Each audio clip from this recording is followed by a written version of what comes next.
We're back up at Dry Fork. We were here about 6 weeks ago in the Red Cloud area.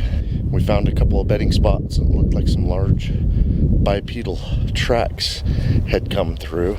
Right between them, we dropped some game cameras in the area, and we're back up here looking around. We're up here camping. I don't always camp in the most ideal conditions. You know, you got to be out there looking for Bigfoot in almost all conditions, I believe. And it was extremely cold last night. They've had their horses up here, but it was not today. Kind of seems like a popular place to ride horses. I do know Jenny's dad likes to ride his horses up here when he used to have them. Still quite a bit of snow up here still. Patches here and there. Have you ever experimented, Kelly, with a spot and scope and actually taking pictures through the spot and scope through your phone or your camera? You know, have you seen how people have been doing that? Yeah, Jenny and I did it up on Monte Cristo with Brody's telescope. We used a little cheap pocket camera, and we were able to fill the frame with the moon. I mean, it was awesome. But this camera that I have in my hand right now, more zoom in power than Brody's telescope did, and I don't have to do some crazy thing. It was hard to get it to focus. Yeah, using a camera through the viewfinder, but it worked. You can do it. Spot and scopes are hard to get into focus anyway when you're looking at shit miles away. So you're talking about these guys will set up their spot and scope, you know, out there hunting animals and stuff, and I mean 10 miles away up there on that side of that mountain, they're zooming in on these mountain sheep and all that stuff and taking their phone and taking a picture through the lens, putting their phone right up to the lens of the spot and scope, and taking a picture and getting pictures of those super far distances. Well, look, if there was a deer on this peak right up here, see, I would just be able to zoom right in on him. Let's see. Is that the knuckle you're talking about? As far as she goes? No, it goes further. Look at that. Oh, yeah, that's nice. So if there was a Sasquatch laying down in front of this cave that we couldn't even tell it was a cave from here till it zoomed in. Wow, that is nice. That does zoom in like mad. Yeah, and see, I didn't need a cell phone and a spotting scope to do it. Well, still, that's not that far, but you know what I mean. Well, can you see that cave with your naked eye from here? Oh, that little black spot. Let's see, is it right on the tip? No, not with the naked eye. I wouldn't be able to pick that out. So I don't even use binoculars anymore because this camera zooms in further than my binoculars do. They're just not as quick. You know, I'm getting. If you pull it up and the eyes are on it. And the deal is though I'm after Bigfoot, and if I get binoculars on it and see a Bigfoot, chances are by the time I get my camera up and zoomed in, so I might as well be hunting with it on the other end of the camera.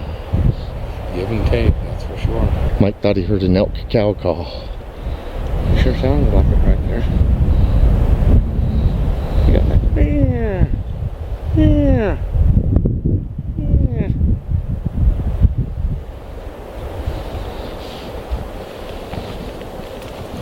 Could have been.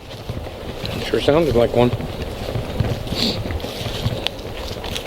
Remember when we went up there and I found those ones last year? I cooked all those ones up and they were excellent. Well, I know that those morels smell really good.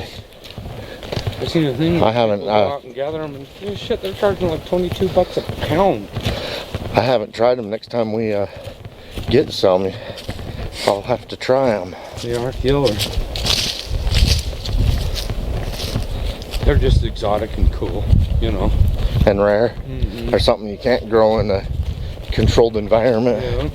Unless you really know what you're doing, I guess. Or it's somehow harming them and stuff, but it's sort of like, you know, old-fashioned asparagus hunting, you know.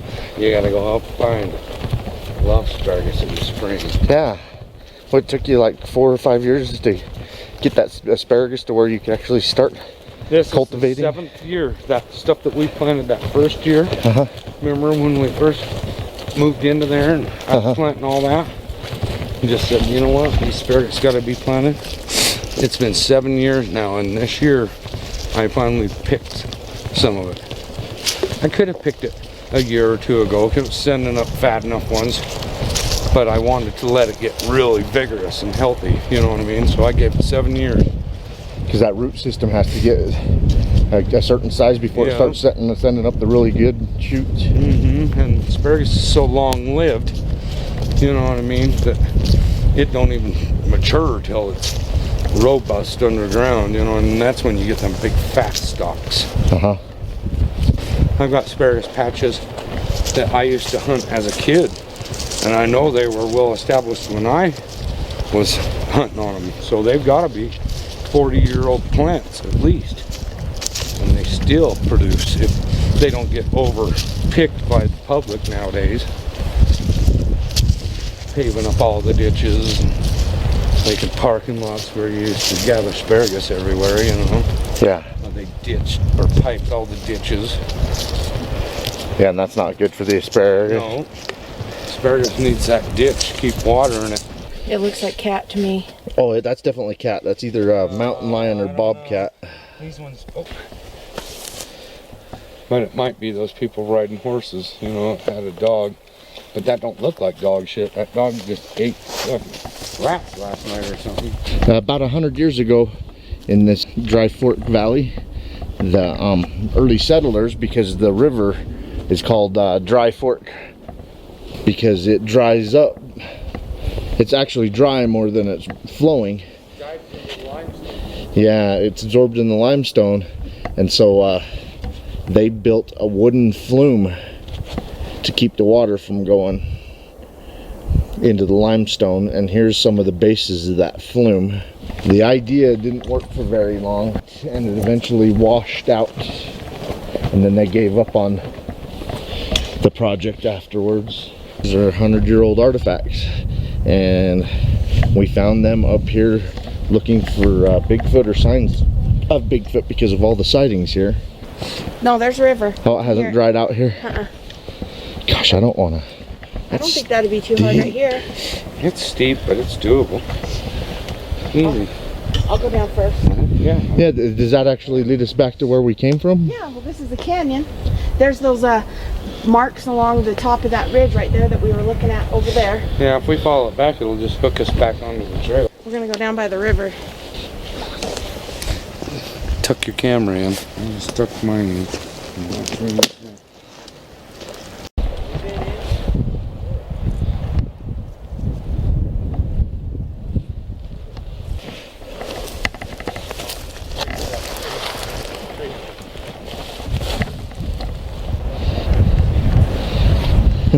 We just climbed down through all that crap up there.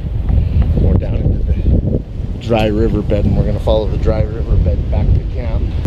I have a feeling we're going to be sleeping in a storm tonight. One nice thing about camping in weather like this and these times of years, we usually don't have to compete for camping spots. We usually get what we want.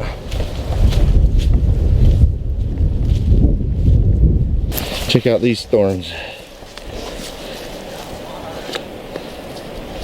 These things are mean.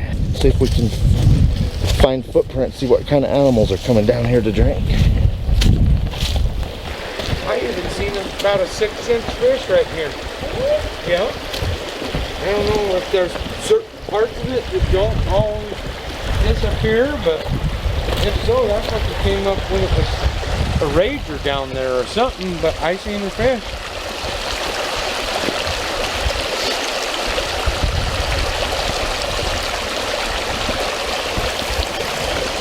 There's some undisturbed sand on the shores. I'm gonna look in all the little sand pools. If I walk up here, maybe he'll See if we can find anything Bigfooty. Yeah.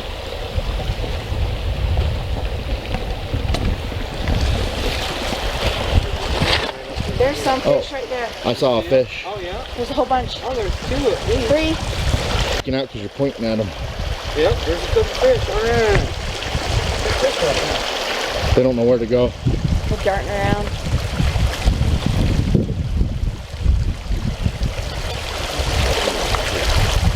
That's gotta be some ancient coral or something. Maybe a perfect circle. Okay. That's definitely some old sedimentary rock. Old inland sea beach right there. That's where all the limestone came from. You know, the water flows down into limestone. Makes you wonder if there's limestone caves that always have water and have fish that live in them, you know? I'll bet there is.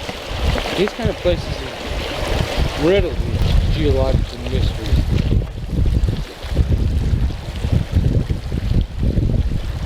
In fact, there's the seashore.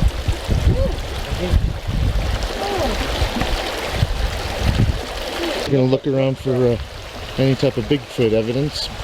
We'll collect those cameras tomorrow. If there's anything on those cameras, we'll certainly show you. And not so dry right now, exactly. It's before it really starts going underwater.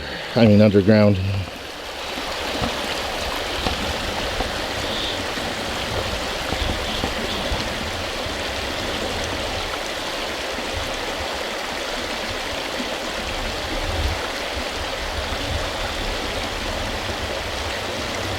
They backpacked into here. Yeah. Somebody took a lot of time to mark it with rocks. Mm-hmm. Well, heck, if we ever feel like backpacking, we'll have to remember this spot. Looks like they only used it a night or so. There isn't very much Well, they just coals. took some of the rocks that were-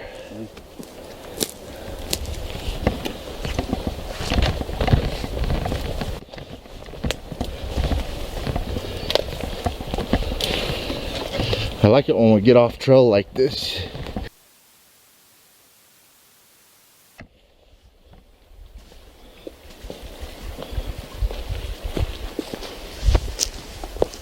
Is that where it disappeared? This is where it disappears. Right here.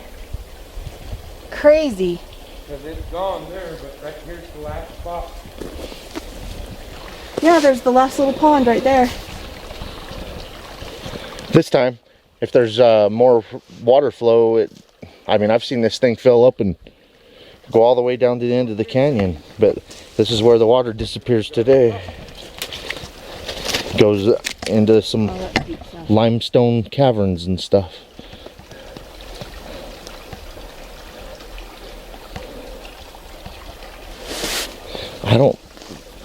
Are we going to the other side and hiking back on the other side? I think it's too steep over there. Me too. And slippery. It's all snow and mud over there. I think I'm staying on this side. We've been hiking up a dry fork, following the little creek down to see where it disappears, and this is where it disappears. This is the last little bit of it. And then there's a big snow clump, and then it turns into just dry off into that direction. This is the type of dirt this time of year the Bigfoot track would show up really well in. I always dreamed that a Bigfoot would walk across something that's really soft like this. I mean, look how well my track shows up in that. Of course, my dream is to get a clear open shot of one, but if they're gonna walk across something like this, it's a cold day.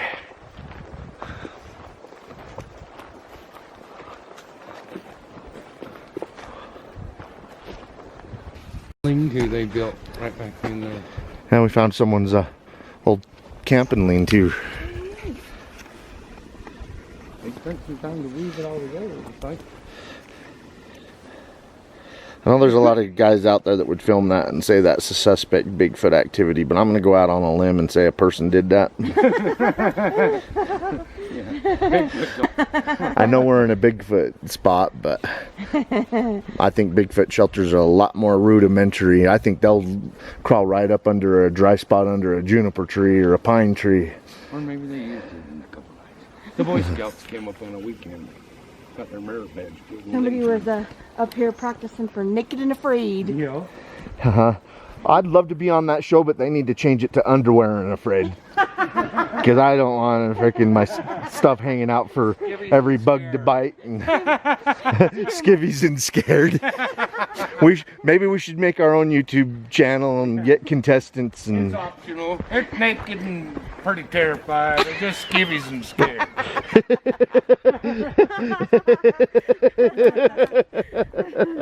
All right. If you want to run around naked on our show, more power to you, but you're allowed to wear your skivvies. Right. See that tallest pine tree closest? Want to look behind the screen and guide me to it? Zoom in. Okay, stop for a second. Find that tree. Come right here. There. Then you got a straight shot right between those trees. I'll tell you when to zoom. Oh, right there. Now zoom. Yeah, right. I think that's it right there. There it is. Mike spotted that with his binoculars. Right there. It's a boulder with like a it's got a cropping under it or whatever.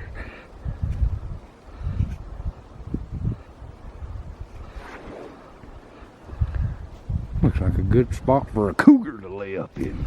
Sweet, that is good. Oh my, big one. That's awesome. Oh my gosh. He was going to town on this tree. Wow. Wow. That's a tall one. There's some woodpecker feather. Does it have that really pretty long pink one? We actually filmed and took pictures of a woodpecker that hid under my car not too far from here, down at the mouth of the canyon. I think he was eating the bugs off of the grill on my car and seen me come around and he hid under my car, you know. We're just about back to camp. We're gonna do night investigation, and then tomorrow we're gonna hike in and pick up our game cameras. So there's a lot more Bigfooting that we have to do here. If we find anything on those cameras, like I said before, we will show them at the end of this video. Keep on watching. We're gonna keep on squatching. It can warm you right to the bones, you know, where you finally like, because it slowly seeps into you, like the cold, you know what I mean? The heat from the fire.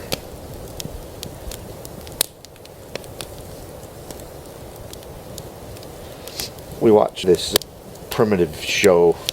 It's been a series, I can't remember the name of it, but it's a guy and a girl that have been going through the ages of caveman. Oh yeah. And one of the things that we don't like that they do is just about everything they cook, they throw right into the fire. Right onto the coals, yeah. We're like, why not lay a rock down there and cook it on the rock? Because charcoal's actually, if you're primitive surviving, good for you.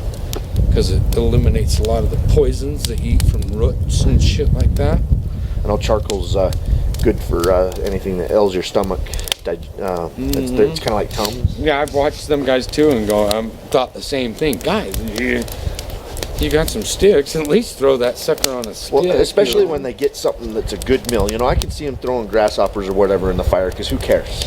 But, you know, when you have some lamb or a nice fish or whatever, They're just like slap right in the dirt. That's some good fish. I love it to have dirt. Yeah, well, they do that on purpose, I'm sure, to show you that's how we lived, we suspect. Even back then, caveman would have said, you know what? Let's just put it on stone. Yeah, Yeah. I don't like dirt. I don't want crunchy ass on my food. Man, please don't drop mine. Let's go service those game cameras. It's been a very cold weekend, especially the nights.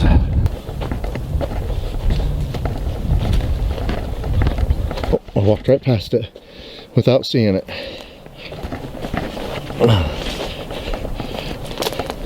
Here we go.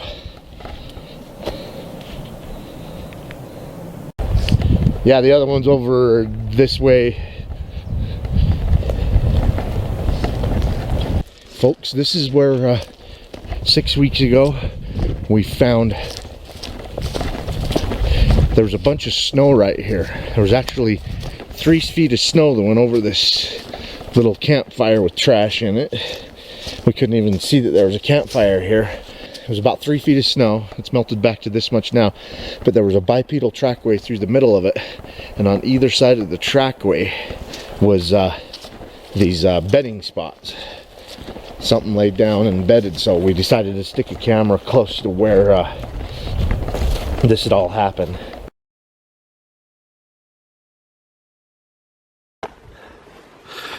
Yeah, Jenny found some impressions. She wants to take me to see.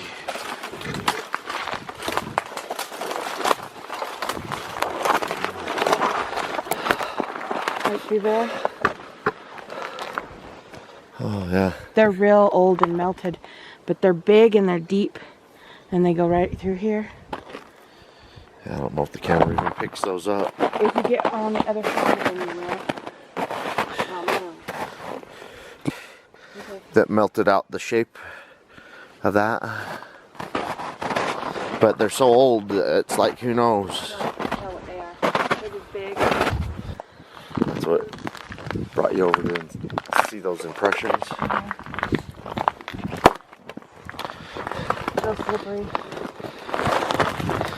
Wow. Even though it's officially spring, it's still wintertime in the mountains. It's freaking cold today. I mean, something pretty big went through here. Look, standing with its feet spread right here.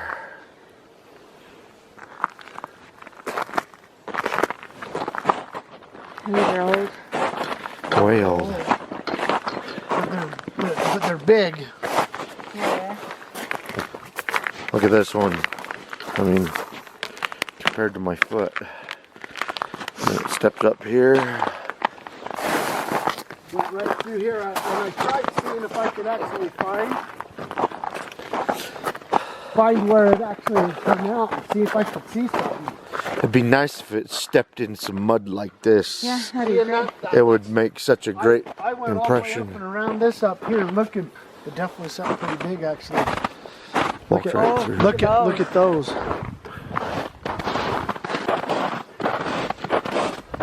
You think about how deep this still is and how wide that step is.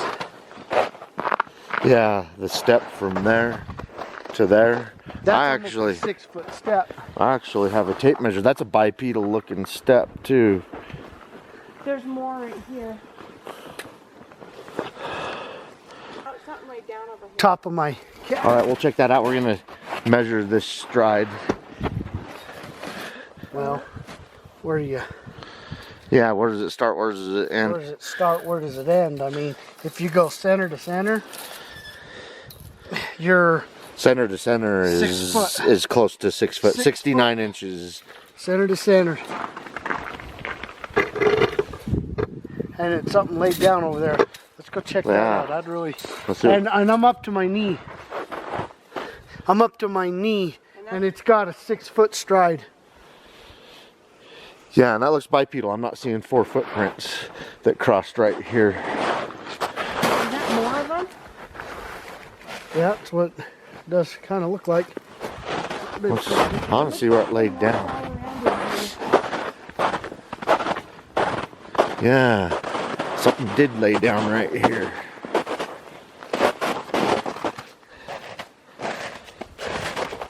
Looks like something just laid down in here. It's even discolored. What is that? Oh, it's bark. Okay. Oh no, I'm looking for any type of hair or Yeah, fur There's inside some this. right there. There's some hair. Dark hair. See it? Yep. Multicolored. Multicolored. See? You got grays and browns going from gray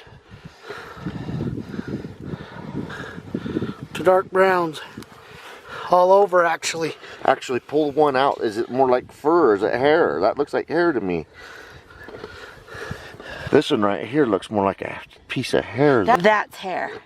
That is different than that. See, this is elk. And There you go. that. Yeah. Here you go. Look. Oh. Yeah, that's elk too, but that hair is different.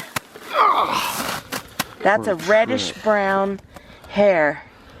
That is totally different. We should keep these samples and compare them to that suspect Bigfoot sample that we have at home. Wiry hair.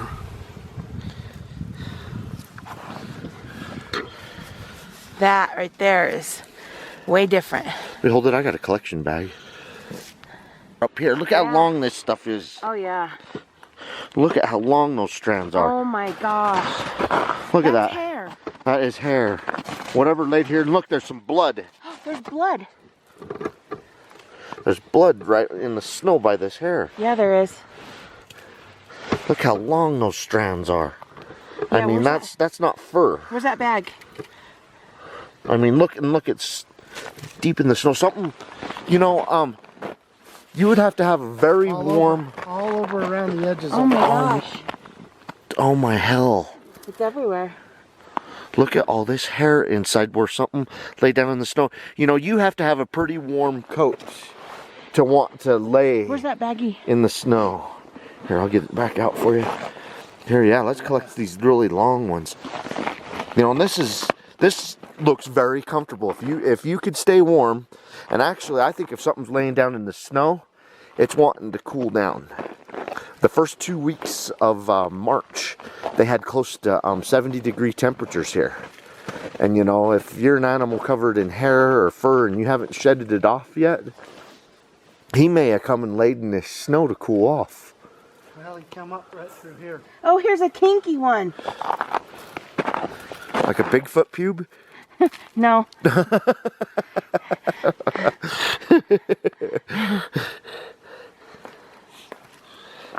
Yeah, this looks really similar to the stuff that we are suspecting is Bigfoot. Yeah. Well, The thing is the way they extract DNA out of hair, they get it from inside the shaft, inside the medulla. So even though we touched it with human hands, they can still cleanse the hair of our DNA before they break it open. Uncut hair, so it's got a natural end to it. well, something laid right in here. Yeah, something big. And look at those long strands, just everywhere.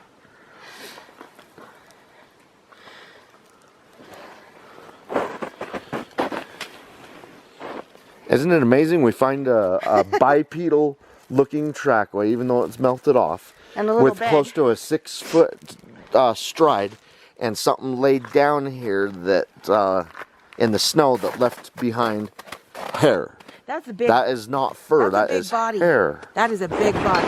Whoa! Snow is deep. Yeah, and by the way, this is a Bigfoot sighting hotspot, the canyon that we're in right now. And Derek found its trackway through the woods over here. You did? Yeah, where you're walking right now is where it come off the snow.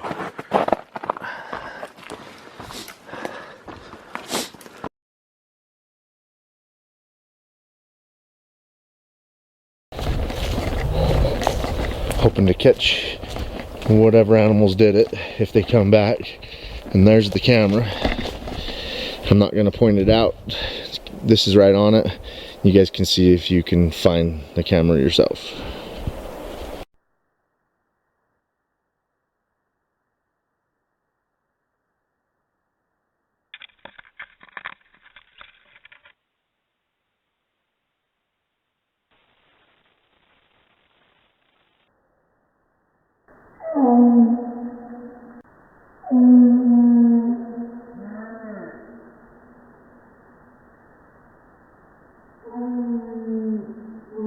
We're getting some hobo dinners ready.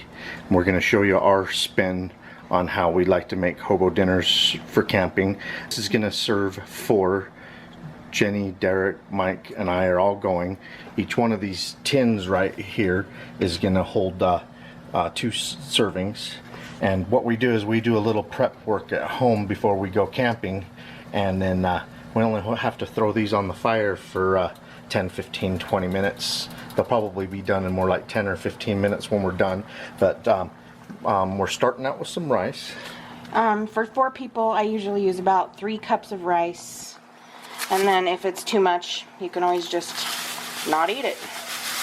And I like to make my hobo dinners in these tin pans, because if you don't put them in the tin pans, then they will leak all over the fire. And anybody who's made hobo's dinners knows that when you make them in just tin foil, it is a mess. So my tip are these little things. You can get them at $1, and it's great to use. Just put a little bit of salt in your water and make your rice like you normally would.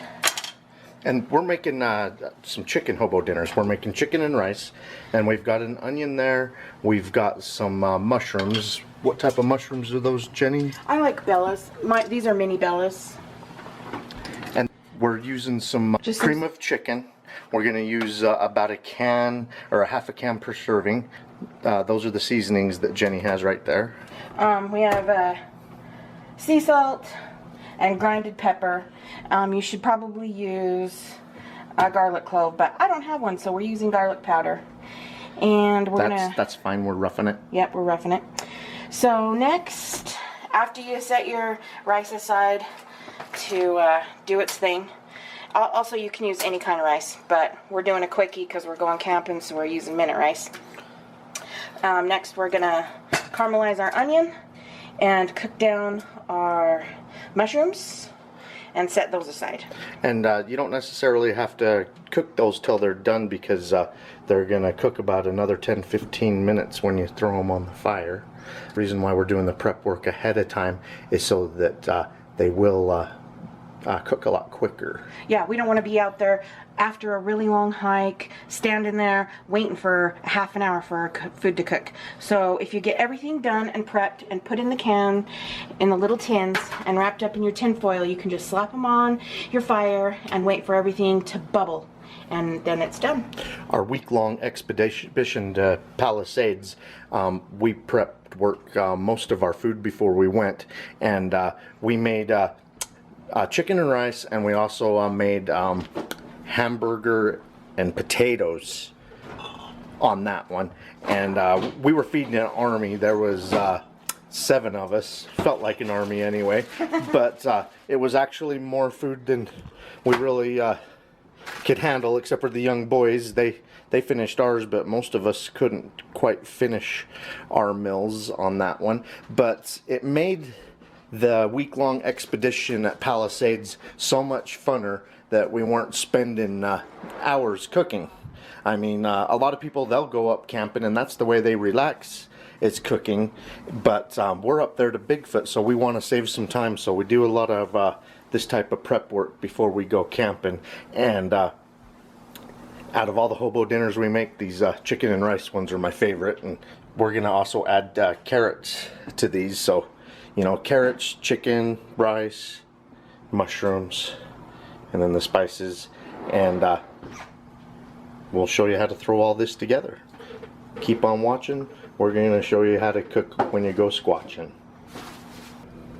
Alright, so after you cook your minute rice, which making minute rice pretty much everybody knows, half water, half rice. Boil your water, put your rice in, pull it off, let it sit till it's the way that you like it. So we have all of our rice here, and I'm going to mix everything together with the soup before I put it into the containers, so everything cooks nicely together in the containers. So I'm just pouring out all of the rice into a big bowl.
little olive oil. And then we're going to cook it down a little bit, kind of caramelize the onions, cook the mushrooms a little bit. And also, I don't like hard carrots, and it takes a long time for carrots. So I'm going to boil the carrots for a little while first before I put them in, so that they're not hard and crisp when we first start.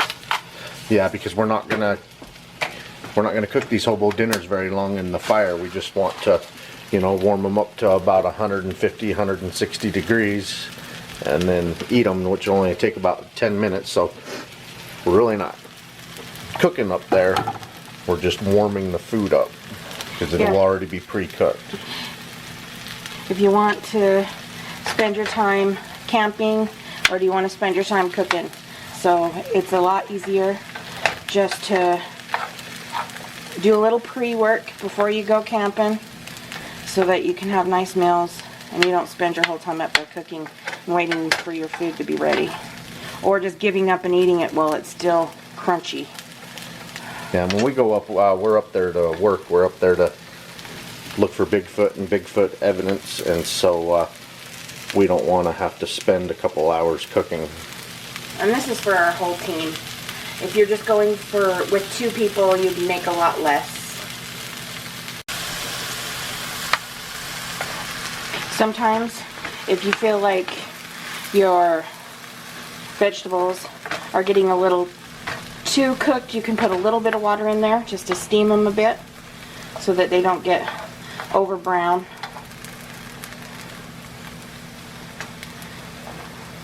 We have some chicken breasts, and while the onions and mushrooms are cooking down, I'm just gonna cut these up. We're just gonna have diced chicken.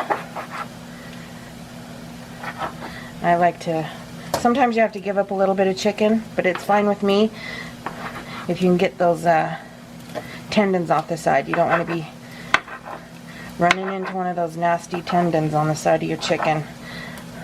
Right here, just cut the whole thing off. Makes for a better meal for sure. And after I cut it up, I'm going to season it. By that time, the mushrooms and onions should be cooked down enough. I can remove those from the heat and start cooking the chicken. And I'll probably use the same pan so that I can get some of the flavor of the mushrooms and the onions right into my meat. Awesome. Sounds good to me. I'm still going to season the meat with a little bit of salt, pepper, and garlic.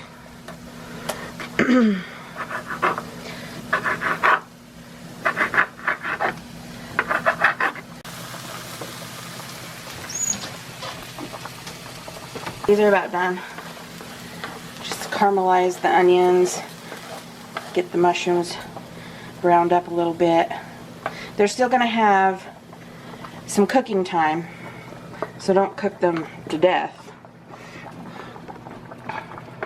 I'm just putting everything in its own little bowl before we assemble our hobo dinners. There's still a little bit of flavor in the pan. I'm gonna put some sea salts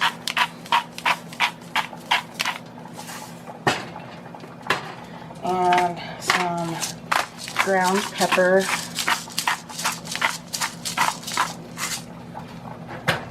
and a little bit of garlic powder.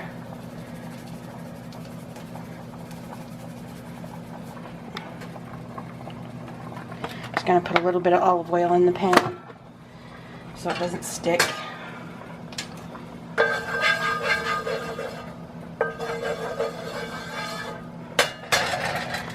And we'll put our chicken in.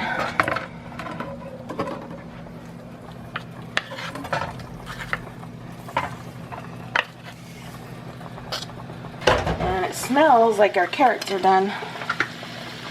Okay, your carrots, you just want to get them to where when you stab them, they're soft. Also on your chicken, you don't want to overcook your chicken either, because it's still going to be cooking on the fire for about 20 minutes. So you want to get your chicken all white on all the corners, but still keep in mind that it's going to cook for 20 more minutes. So we'll let that just cook for a little bit. While our chicken's cooking, we're going to fill our little pans with the rice that we made.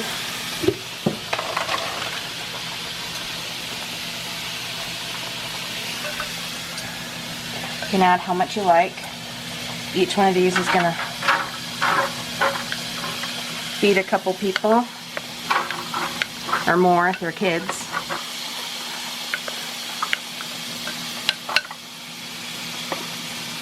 Yeah, we're planning on feeding 2 people per container.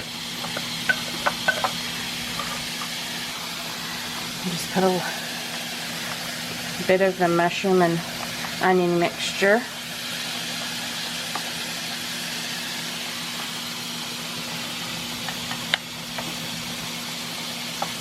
Down on both.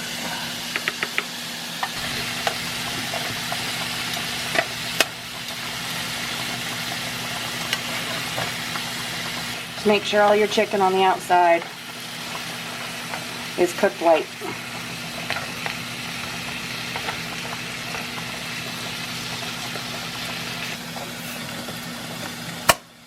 The sauce for our soup, we're using something real fancy. Cream of chicken soup.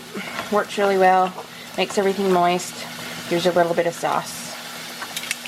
And usually my only complaint when I eat these is there's not enough soup in them. So we're doing more soup than we usually do because it seems like there's never enough. The chicken's almost done. The carrots is where I like it. I'm just going to strain these. And then in the same pot, I'm going to heat up our soup a little bit so that it pours over the rice and chicken a lot easier. You just give it a little bit of time to heat up. It'll pour over everything and go into the rice mixture a lot easier. Alright, we're starting to get a little bit of brown on our chicken. It's cooked all the way through. There's no pink left. So we're good to go on our chicken. And our soup is smooth enough to pour. So now we just need to cut up our carrots and we can start assembling the rest of our dinner. Which I'm sure you don't want to watch me cut up a million carrots, but I don't usually cut them up too small. Maybe if I was feeding children I would, but feeding men, so should be good enough. Cut up our carrots. Half here, half in the other. Just kind of spread them out a little bit. And then we're going to put on our chicken, which is done.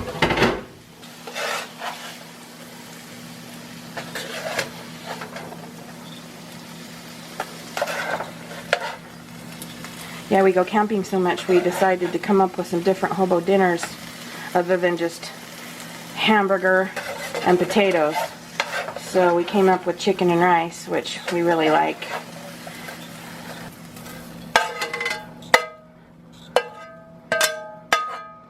Quick and easy. It takes a little bit of prep time at home, but it's worth it once you get out there.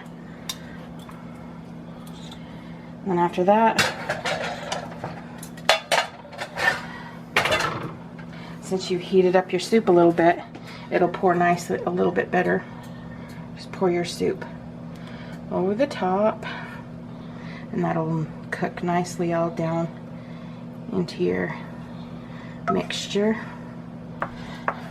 And I like to push some of the soup down all the way to the bottom. I was telling Jenny these look more like hobo casseroles. They kind of are. I think we could feed 8 people with these. Yeah, we'll probably cook one night and one the other. Or put one in the freezer and use it next time. Some people just like to put their hobo dinner straight into the tin foil. But I like these little containers. They don't spill. They don't burn as easy.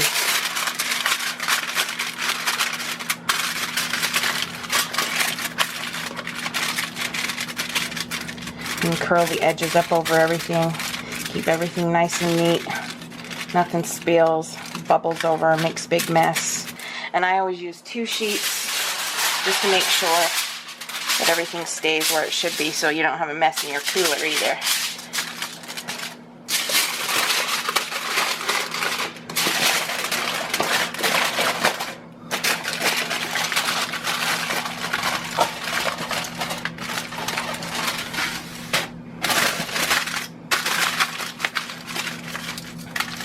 And that is how we make one of our hobo dinners that we eat out.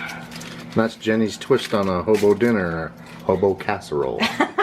Chicken and rice. Chicken and rice. And some carrots in there.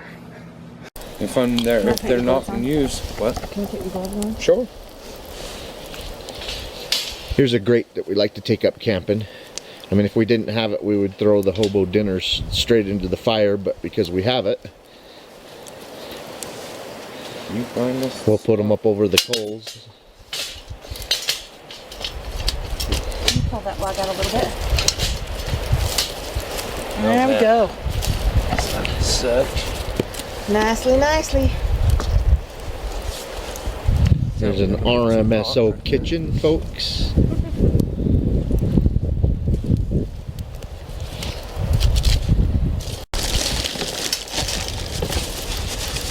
It'll be too hot with that one log there.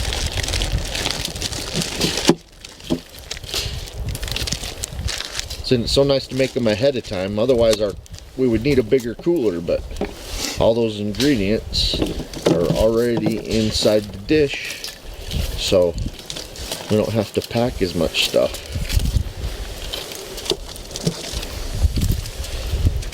And they'll sit and warm up for about 15-20 minutes.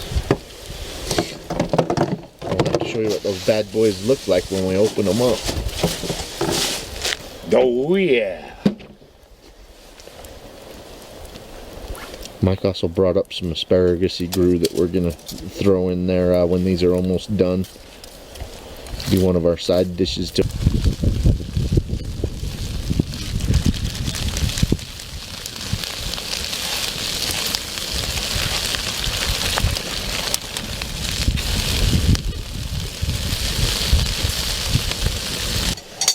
Awesome. Yeah.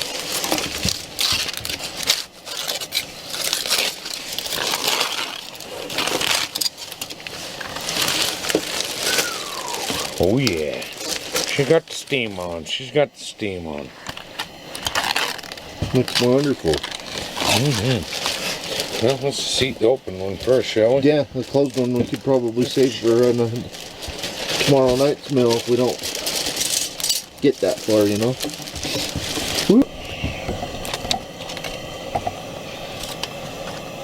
Hey, it's not even Oh, that smells so dang good.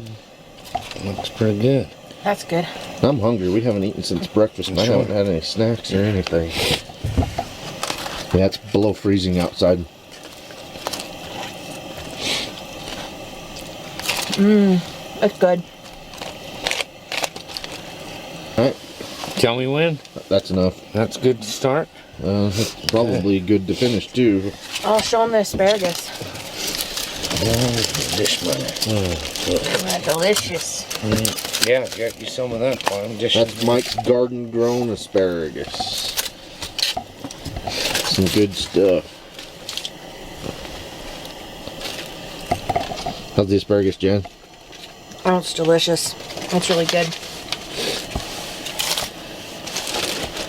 Alright, well, I'm gonna sit down and eat.